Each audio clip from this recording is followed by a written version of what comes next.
And it is always a great feeling to showcase an organization that is doing well and prospering, but it is especially gratifying when we can show how one group can help another. Those relationships may be at the core of a community. Joining me right now is the Executive Director of the Asian Pacific Fund, Audrey Yamamoto, and the Executive Director of ICAN, Quyen Vuong. Thank you both for being here. Thanks for having us. And Audrey, when I think of Asian Pacific Fund, I think of when people talk about giving, and they want to give, but they also want to make sure that the money goes where it should, where it goes where they want it to go. And that's sort of the focus of your group, right? Yes, that's definitely a part of what we do, Robert. Essentially, we work with donors and connect them to causes that they care deeply about. And the way that we do that is a couple different ways. One is we can set up a donor advised fund with them in which we can direct their contributions to any one of our 70 nonprofit organizations who we partner with. They all provide direct services to our most vulnerable Asian and Pacific Islander community members throughout the Bay Area. And in addition to that, the other vehicle is through our scholarships. So several of our donors are very passionate about education and set up a scholarship fund with us that we help to manage, and it gives them a real personal approach to their philanthropy. So you really have to have a real relationship with the donor. You have to really get to know them to understand that it's not just about writing a check. Huh? Yeah, for most donors, it's much more than just writing a check. They really want to make sure that they connect with whatever the mission is of that organization, connect with the people who are doing the work, and then definitely be able to have as much connection as possible to those end recipients to feel like their contributions are making a difference. Now, one of the groups, of course, is ICAN. It's kind of self-explanatory, a little bit in the name of the group. Give me an idea, though. I understand you have a pretty inspiring story. I found it very inspiring. Tell us how that kind of helped you with starting your group, as well as your connection to Asian Pacific Fund. Sure.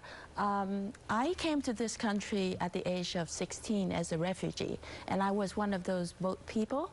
And I was on the boat with my younger brother, who was 11 at the time. My dad was in the U.S., my mom was in Vietnam.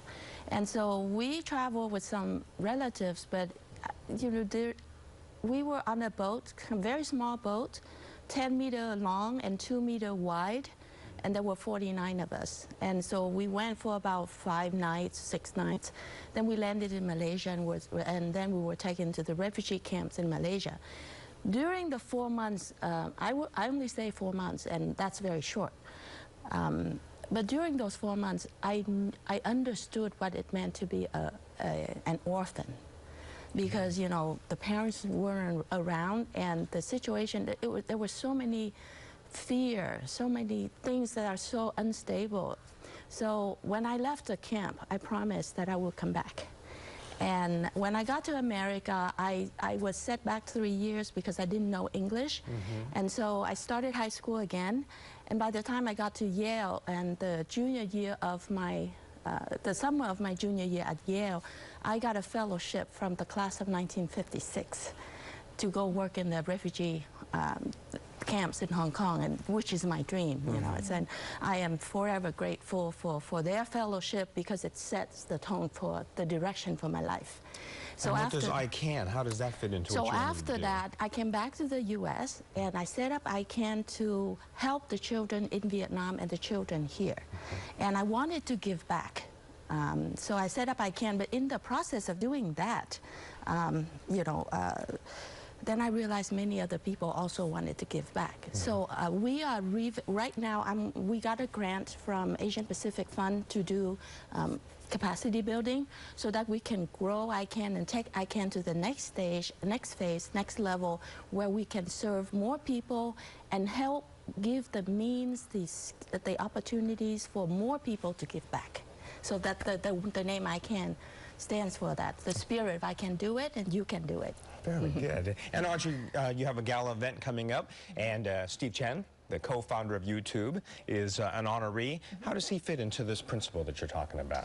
Well, every year our board of directors selects someone to honor with our Leadership in Philanthropy Award. They select an individual who has achieved significant success while at the same time being a role model for giving back and making a difference to our community. So this year, the board selected Steve Chen. We feel he's an exceptional role model for the next generation of philanthropists, giving really early on in his life. And I think he's most known as the co-founder of YouTube, but fewer people know about the support that he's been giving to organizations in the Bay Area. And then just last year, he really took his philanthropy to the next level. He made a contribution of $1 million to the Illinois Mathematics and Science Academy, where he attended high school. And so we're really hoping that by honoring him, that he can inspire others to give and follow in his footsteps. Nice to be able to see him celebrated for other things besides his ingenious. Exactly, yeah. Well, certainly a lot to celebrate, and I'm going to help. I have the honor of being the master of ceremonies for the event, which is taking place October 18th at the Four Seasons Hotel in San Francisco.